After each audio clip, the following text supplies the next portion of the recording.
Greetings! Today, I'm going to be talking about diagramming clauses. No doubt, you've been wondering, since we've been studying clauses, studying compound sentences and various kinds of subordinating clauses, I'm sure you've been asking yourself, wow, this is really interesting. I wonder how we diagram them. Well, today, you're going to find out. Okay, first of all, taking a look at compound sentences, you may recall that when we have compound subjects or compound verbs or compound modifiers, the conjunction goes on a dotted line that connects the parts of the compound being conjoined. Okay?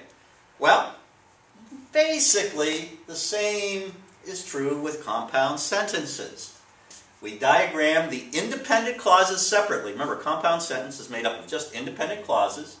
The first clause goes above the second clause. The second clause goes above the third clause. The third clause goes above the fourth clause. The fourth clause goes above the fifth clause, and so on, and so on, and so on. Then we connect the verbs of the two clauses that we're joining with a dotted line. One thing that is a little different is the dotted line will have a horizontal portion in the middle, and the conjunction goes on the dotted line on the horizontal portion. Let me give you an example right here. Many are called, but few are chosen. You might remember that from previous lesson. Okay? The first clause goes on top. Second clause goes on the bottom. There's a dotted line with, perhaps dot it a little bit more there. There we go. Okay. Dotted line goes between the two verbs with the conjunction on the horizontal portion of the dotted line.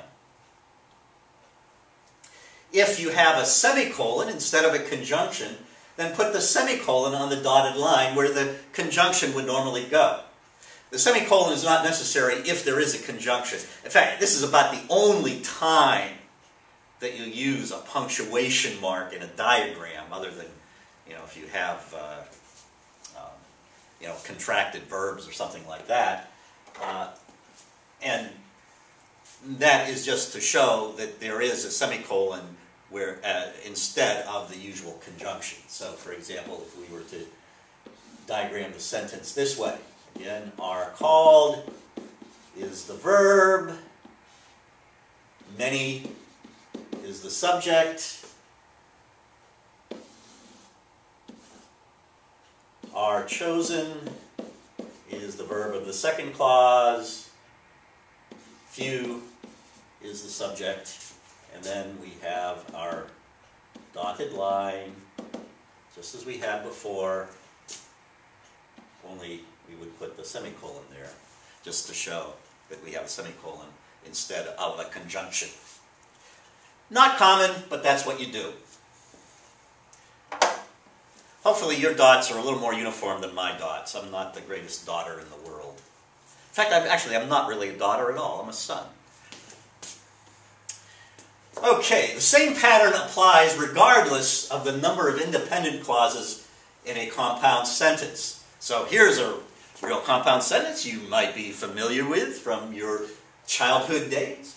Jack and Jill went up the hill to fetch a pail of water. Jack fell down and broke his crown, and Jill came tumbling after. Now remember, do not confuse compound subjects or compound verbs with compound sentences. Sometimes students are tempted to do that. They see, oh, this has two verbs, it's a compound sentence. No, it might not be a compound sentence, it might just be a compound verb. So, for example, I picked this one partly to show, hey, Jack and Jill is a compound subject. Okay? Fell and broke is a compound verb. Okay? But, still, it's a single clause. Jack and Jill went up the hill to fetch a pail of water. That's one clause. Jack fell down and broke his crown. That's a second clause. Yeah, they both have, this one has a compound subject, this one has a compound verb, but there's still a single independent clause. And then Jill came tumbling after is the third clause. Okay. So, this one you're going to have to remember all the stuff that you learned already. Okay, first clause. The verb is went. Actually, we have a compound subject. So let's split the subject line. Jack, Jill, with our usual dotted line with the conjunction on it. Up the hill, where he went, so modifies went. Prepositional phrase, hill is the object of the preposition up, the modifies hill. And to fetch a pail of water. Okay, to fetch also is an adverbial infinitive modifying went. You know, it answers the question, why? Or for what purpose? Okay, so to fetch is the infinitive. Pail is the direct object of the infinitive.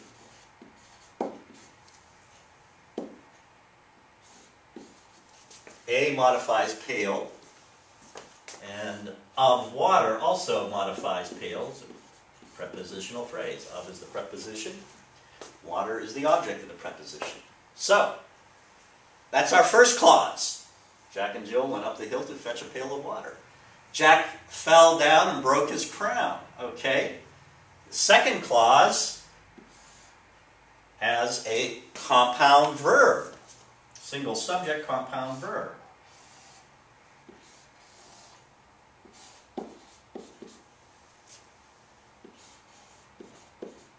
So the verb is, compound verb is fell and broke.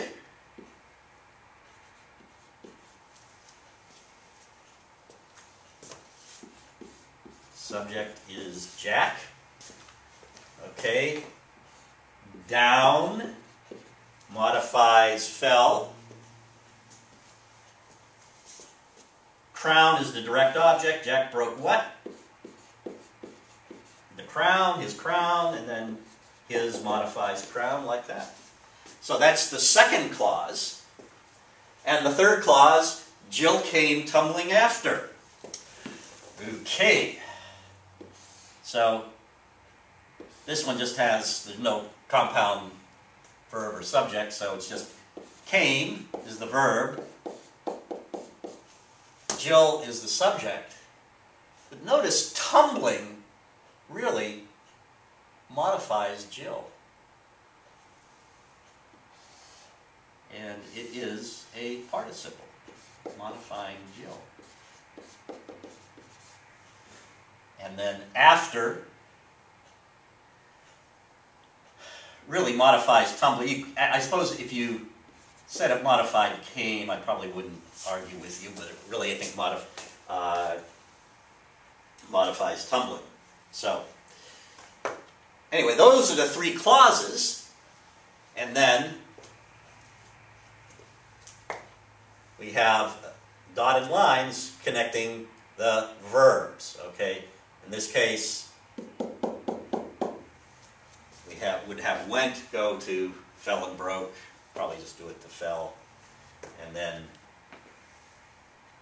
dotted line between broke and came. And in this case, since we have the conjunction, we do the horizontal portion of the dotted line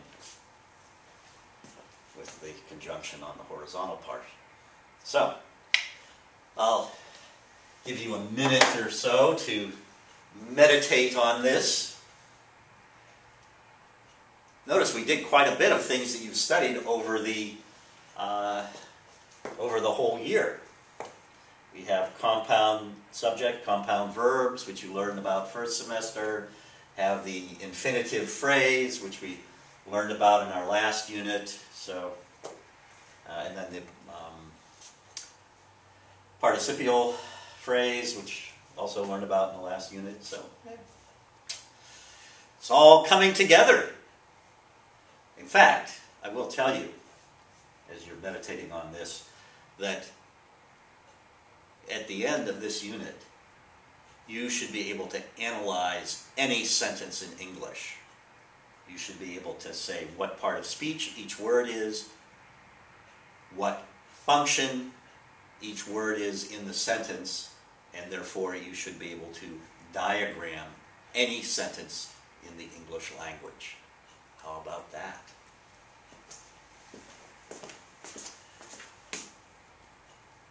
Okay. So,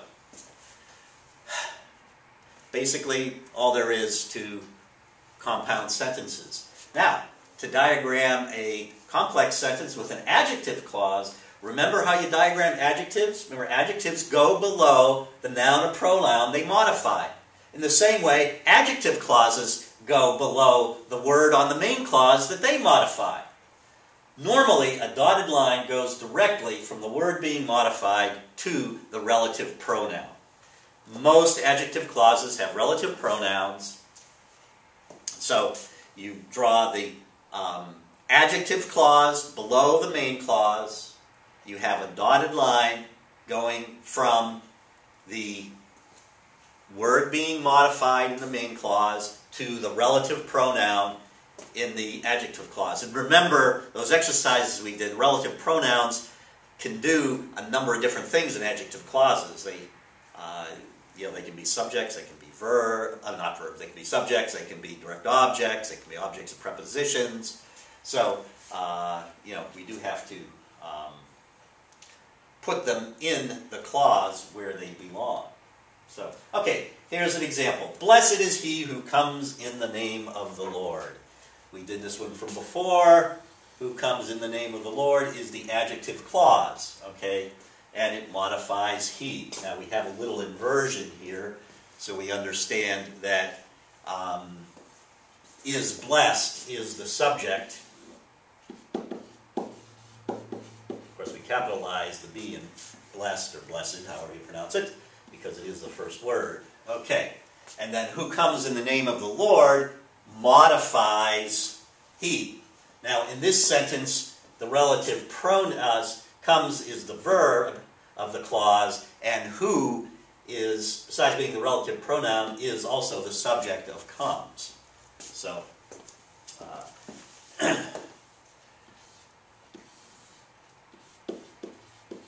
have the verb comes, subject who, in the name, tells in what manner or how he comes. So, in is the preposition, name is the object of the preposition, the modifies name, and then of the Lord is a prepositional phrase modifying name. So, which name? Name of the Lord. Okay, so, and then we would have the dotted line between he, because that's the word being modified, to who, the relative pronoun. So, that's basically how you do it. And usually relative pronouns have a function in the adjective clause. It's usually the noun clauses are sometimes where they don't. So, that is how you do it. Okay. Now, occasionally, when you have words like place or time or something like that, an adjective clause may begin with a conjunctive adverb. If that's the case, then you place the adverb where it would be modifying in the clause and draw the dotted line from the word being modified to the adverb. Sometimes these lines can be curved, especially the way your book does it. They don't like to have the lines go over, cross other lines, because that can be confusing. So, behold, see the place where he lay. Notice that actually, behold and see is a compound verb. They're two imperatives. Behold, see. Okay? And they're both imperatives, so we have the same subject, which is you understood. Okay? So, we would do something like this. Okay?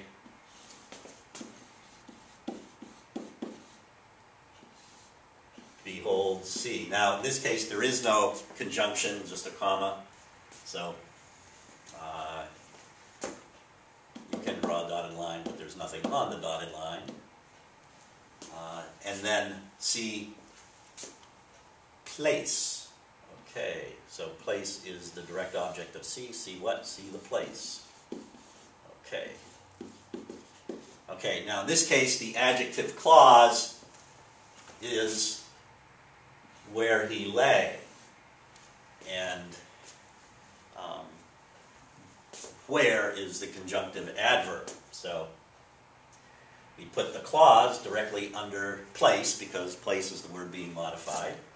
Okay, lay is the verb, he is the subject, and then where in this sentence is modifying lay.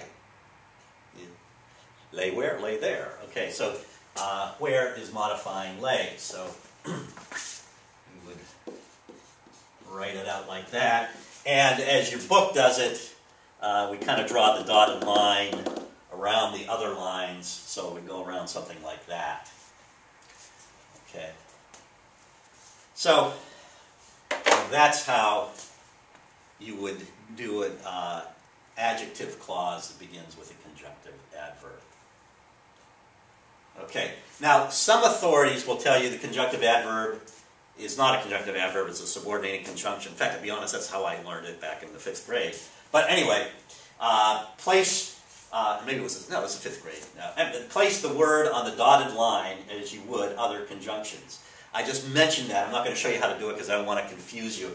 But I mentioned that because you might come across a different text that has it done a little bit differently. In fact, actually, in that case, it really, if you think about it, looks like more like an adverb clause because adverbs answer the question when most of the time. Okay. Speaking of adverb clauses, this is how you diagram adverb clauses.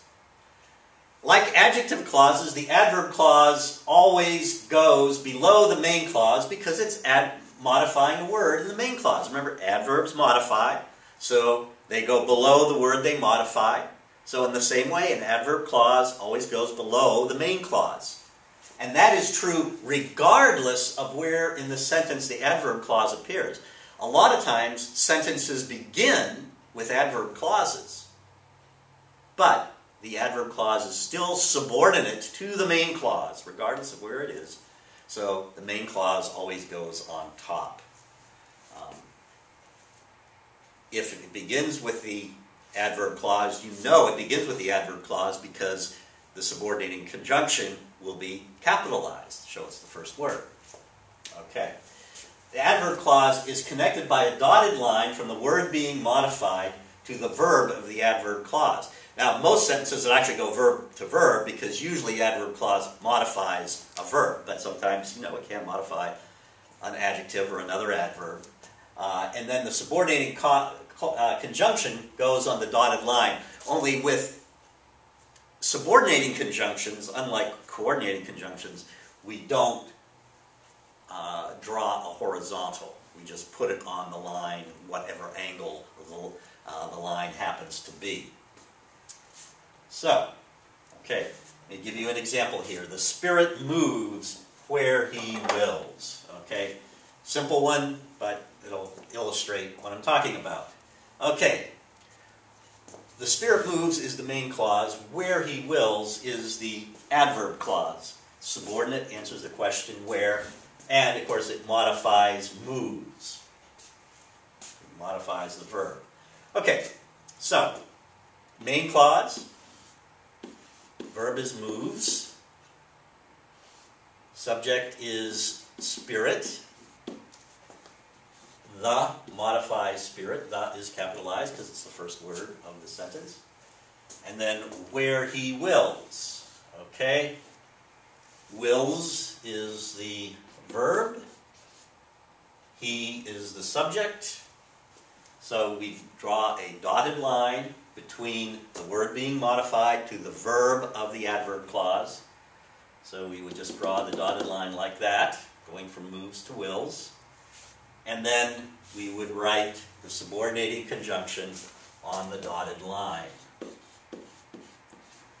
like that. Okay. That's all there is to it. And adverb clauses virtually always begin with subordinating conjunctions. So that's what you do. Now here's one. Notice we have two adverb clauses here. The first adverb clause is at the beginning. Although the son wasted his fortune, his father accepted him. When he returned home is the second adverb clause. Okay. But the main clause still goes on top because it's a main clause and because both of the adverb clauses are modifying a word, something in the main clause. Okay. So, main clause is accepted is the verb, father is the subject, his modifies father, him is the direct object. Accepted what or whom? Accepted him. Okay. Although the son wasted his fortune, answers the question in what condition. So it modifies accepted. So in this case, because we have two, pretty much want to put them as best we can at the same level. So we have wasted is the verb, son is the subject, fortune is the direct object. Son wasted what? Fortune. Okay, his modifies fortune, the modifies son, and the dotted line goes from the word being modified, which is accepted, to the verb of the clause. And although goes on the dotted line. It's capitalized because it's the first word. Now, that way we know that although begins the sentence. We could put it, as you know, at the end of the sentence, and it would still make sense. In fact, we could even reverse. We could say, when the son returned home, his father accepted him, although he wasted his fortune. I mean, we could put either adverb clause at the beginning or the end. Okay. Then the second adverb clause goes approximately the same position. Returned is the verb. He is the subject. Now remember what home is. Home is not the direct object, because return is the motion. Now sometimes return can be transitive, but that's not what he's doing. He's not returning his home. I mean, I might say, buy something and then find out it doesn't work, so I return it. I returned the book to the bookstore because there were pages missing. Okay, but that's not what he's doing here. He's not returning his home. He's not exchanging his home for another or anything like that. Home here is an adverbial noun, isn't it? Okay, so adverbial nouns, okay, it answers the question where, so it modifies returned, where he returned, and so it's written as a modifier, but because home is a noun, we put it on the horizontal line. Hopefully you remember that from first semester, he says with his fingers crossed. Anyway, and then also it's accepted is what is being modified by this clause as well, so you draw the dotted line from accepted to the verb of that clause and write the subordinating conjunction when on that dotted line. So that is what you do. And remember, although the son wasted his fortune comes at the beginning of the sentence, it's still a subordinate clause. It's still modifying the verb, so it goes under the main clause. So we know it comes at the beginning because the subordinating conjunction, although, is capitalized. Now, remember elliptical adverb clauses. Okay, they have words that are missing. They have an ellipsis, missing words. Okay, so you use parentheses to show the words that are missing. Just like the way you would do it with imperatives or the missing to in an infinitive phrase. Okay? So, O Lord, there is no one as great as you. This looks like a very simple sentence, but if you think about it, it's really tricky because it's got a couple of different things in it. Okay? First of all, it has an interjection, a direct address, and the idiomatic there plus the verb to be. And then, as you is the elliptical adverb clause modifying the adjective great. So, looks very simple, but it really is kind of tricky if you think about it. Okay. Is the verb. You've got that. Okay. But remember, in the idiomatic expression there is or there are, what follows the verb is really the subject. So, no one is the subject. Usually we consider no one like a compound pronoun. Okay? I suppose if you were to put one and then have no, modify one, I would accept it. But generally we treat no one as a compound word. Okay? So, no one is. Okay? And then great is the predicate adjective. No one is great. And great modifies the subject, no one. Okay? So that's why you have the angled separator. Okay, now, remember, direct addresses, the idiomatic there, and interjections are all part of the sentence, but they don't have a grammatical relationship to the rest of the sentence, so they all go on their own line above the subject. Okay? So, all three of those, interjection, direct address, idiomatic there. Okay, no one is, O Lord, there is no one great. And then the first as, of course, modifies great. And then as you is the elliptical adverb clause. And of course, what has been dropped is the verb. Okay, no one is as great as you are. So we would write are as the verb and put it in parentheses. And then you is the subject. Okay, great is what is being modified by this adverb clause. So we draw the dotted line from great to the verb, even though it's an understood verb, and then write the subordinating conjunction as on the dotted line.